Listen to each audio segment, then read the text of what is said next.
3D transition series, मतलब कि 3D transition series में जो एलिमेंट्स आपके पास है वो कलर कैसे शो करते हैं, on what behalf the colour is observed, ये जो कलर ऑब्जर्व होता है ये कैसे ऑब्जर्व होता है इनकी केस में। तो जनरली आप देखोगे ये जो 3D ट्रांजिशन सीरीज है, क्योंकि ज़्यादातर आपको मेटल्स मिल जाते हैं यहाँ पे, दीज आर टिपिकल मेटल्स होते हैं, लेकिन बात यह है कि हमें एस ब्लॉक में भी जैसे लिथियम है, सोडियम है, पोटेशियम है, कैल्शियम है, मैग्नीशियम है, those are also metals but they don't show colour. वो इस हिसाब से कलर, उनके फ्लेम्स कलर शो करते हैं बट उनके कंपाउंड्स जो है वो कलर शो नहीं करते। जैसे कि सोडियम क्लोराइड एक कंपाउंड है, वो तो कलर शो नहीं करता। तो on what behalf these 3D transition elements show colour, तो ये कलर किस वजह से आता है, तो आज हम इसी चीज को डिस्कस करेंगे। सो मोस्ट इंपॉर्टेंट पॉइंट्स जो आपको याद रखने हैं, जो कलर आयंस फॉर्म करते हैं डी ब्लॉक एलिमेंट्स या डी ट्रांजिशन सीरीज के elements, that is because of the phenomenon called as DD transitions. So you need to remember it, the color is observed because of DD transitions. अभी DD transitions होती क्या है, इसी चीज को हम एक्सप्लेन करेंगे। फर्स्ट ऑफ ऑल मैंने यहाँ पे शो किया हुआ है आपको कि अगर देखोगे आप जो ट्रांजिशन एलिमेंट्स है, ट्रांजिशन एलिमेंट्स जिसमें 3D ट्रांजिशन सीरीज के कलर की हम बात कर रहे हैं, तो ये 3D ट्रांजिशन सीरीज का कलर जो है it is because of DD transitions. क्योंकि मैंने आपको पहले भी बोला मेटल्स एस ब्लॉक के भी है but they do not show characteristic colour, लेकिन ये जो है ये कलर शो करते हैं but the colour observed in this cases is complementary. आगे जाके पता चलेगा ये कंप्लीमेंट्री कलर क्या होता है। सो फर्स्ट ऑफ ऑल अब यहाँ ध्यान रखें थोड़ा सा, मैं आपको समझाता हूँ DD ट्रांजिशंस क्या होती है और इनमें जो कलर है वो कैसे अपेयर होता है इनके कंपाउंड्स में, यानी कि हाइड्रेटेड साल्ट्स जो है जब हम उनको वाटर के साथ मिक्स करते हैं why those form color complex. For example, you have one typical example, copper sulfate का solution जो आप बनाते हैं हुए लेबोरेटरी में, तो कॉपर सल्फेट का सॉल्यूशन जो बनता है दैट्स पेल ब्लू, ठीक है, पेल ब्लू सॉल्यूशन। अब सोडियम क्लोराइड का भी सॉल्यूशन बनाते हैं बट दैट इज कलरलेस। तो ये कलर आयंस क्यों शो करते हैं, कलर क्यों शो करते हैं, ये चीज हम आज डिस्कस करेंगे। तो पहले आते हैं हम यहाँ एक टेबल ड्रा करके रखा हुआ है मैंने आपके लिए। तो आप यहाँ पे देखें oxidation state of hydrated ion, मतलब हाइड्रेटेड आयन जो पानी के साथ मिक्स हुआ उसका ऑक्सीडेशन स्टेट क्या है, आउटर कॉन्फ़िगरेशन, इसके डी शेल में कितने इलेक्ट्रॉन्स हैं जो 3D है इनके पास, और कलर आयन कैसा दिखता है। फर्स्ट एग्जांपल इज स्कैंडियम 3 और टाइटेनियम 4। अगर आप स्कैंडियम 3 देखोगे, स्कैंडियम 3 फॉर एग्जांपल मैं यहाँ पे आपको दिखाता हूँ स्कैंडियम 3 का मतलब क्या है। स्कैंडियम का एटॉमिक नंबर कितना है बच्चे, 21। तो इस स्कैंडियम में से अगर 3 इलेक्ट्रॉन लूज हो जाते हैं, ध्यान रखना स्कैंडियम में से, इसकी कॉन्फ़िगरेशन क्या है बच्चों, हमने परसों की थी लास्ट क्लास में, आर्गन, इसके बाद है इसके पास 3,1,4,s2, तो ये आती है स्कैंडियम की कॉन्फ़िगरेशन। लेकिन यहाँ स्कैंडियम किस स्टेट में है, 3, इसका मतलब इसने 3 आयंस जो है वो क्या किए हैं, जब ये 3 इलेक्ट्रॉन्स जो है, सॉरी 3 इलेक्ट्रॉन्स जो है जब ये लूज करेगा, इसका मतलब 4s2 में से एक 3d1 में से, तो d में कितने बचे, d में कितने इलेक्ट्रॉन्स बचे, 0। so that is why I have written down here 3d0।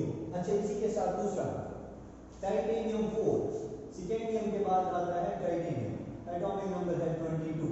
ध्यान रखिए आप, एक पहले कंपाउंड की बताता हूं, इसके बाद आप इजीली समझ जाओगे। टाइटेनियम का एटॉमिक नंबर है 22। अगर हम इस टाइटेनियम में से 4 इलेक्ट्रॉन्स, अगर इस टाइटेनियम में से हम 4 इलेक्ट्रॉन जो है वो 4 इलेक्ट्रॉन्स निकाल दें, एटॉमिक नंबर है 22, कॉन्फ़िगरेशन क्या है, आर्गन 3d2 4s2। क्लियर बेटा, कितने इलेक्ट्रॉन्स हैं, 4। तो अगर हम 4 के 4 इलेक्ट्रॉन्स इस टाइटेनियम में निकालें, स्कैंडियम 3 टाइटेनियम 4, तो अगर हम टाइटेनियम में से 4 इलेक्ट्रॉन्स निकाल देते हैं, ध्यान रखें आप, तो पहले 2 जाएंगे s के, 2 जाएंगे d के। अब मुझे बताओ इसके d में कितने इलेक्ट्रॉन्स बचे, शाबाश 0। That's why I have written scandium 3 titanium 4,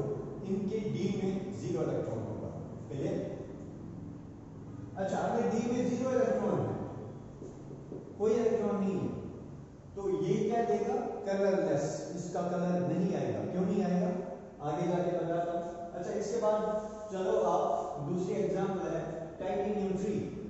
अब यही टाइटेनियम हमें लेना है जिसका एटॉमिक नंबर कितना है बेटा 22। जब हम टाइटेनियम लेते हैं atomic number 22 in state of 3, ठीक है ना, यहाँ पे टाइटेनियम 3 एग्जिस्ट होता है। तो ये क्या करेगा, ये तो इसकी कॉन्फ़िगरेशन लिखेंगे हम पहले आर्गन, इसके बाद 3d और 4s।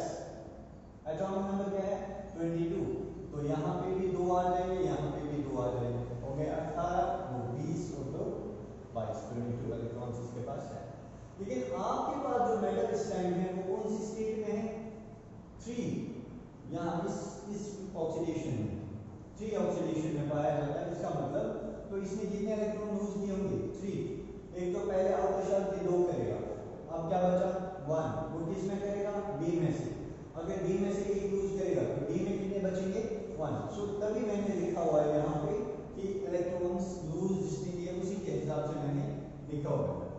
सो स्कैंडियम 3 और टाइटेनियम 4 में देखते हैं 3d0, जिसका d0 होगा, जिसके d में कोई भी इलेक्ट्रॉन नहीं होगा, वो कलरलेस होगा।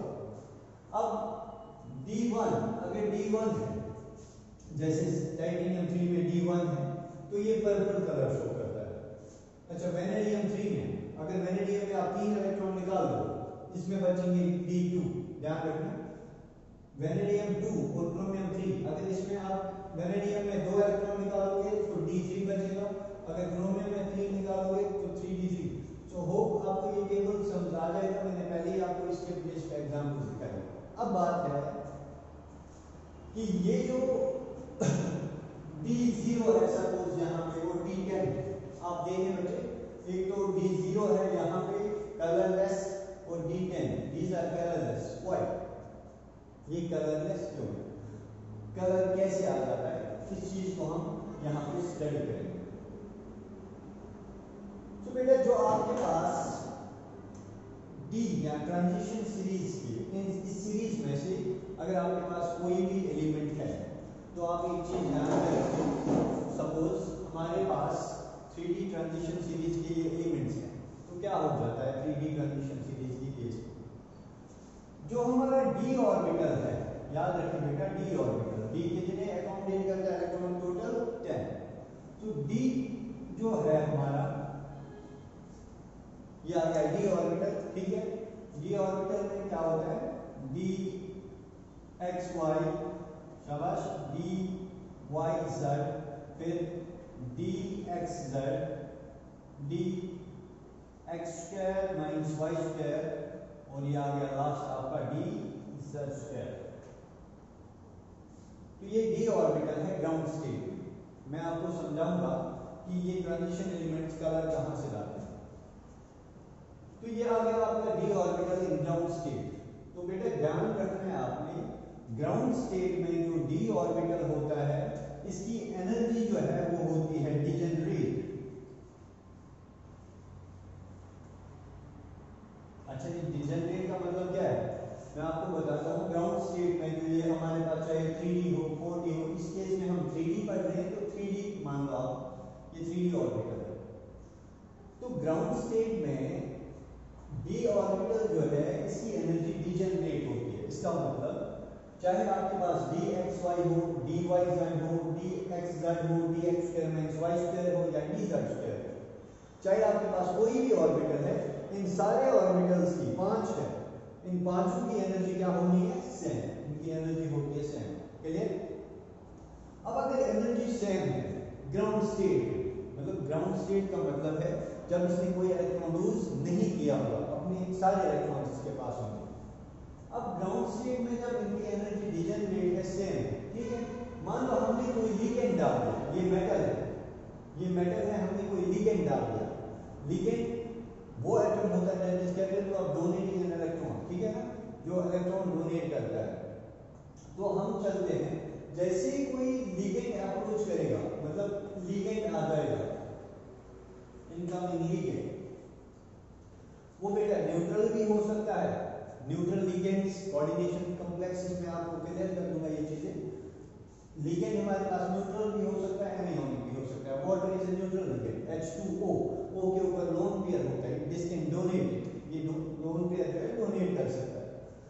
यहाँ पे जब मैं कहता हूँ आपको ग्राउंड स्टेट में क्या होता है, डी ऑर्बिटल्स की एनर्जी क्या होती है, डीजेनरेट। अगर एनर्जी डीजेनरेट है मतलब सारे डी ऑर्बिटल्स की एनर्जी एक जैसी है। अब आ गया लिगेंड आपका, चाहे आप वाटर मान लो, आप वाटर डालते हो साथ में।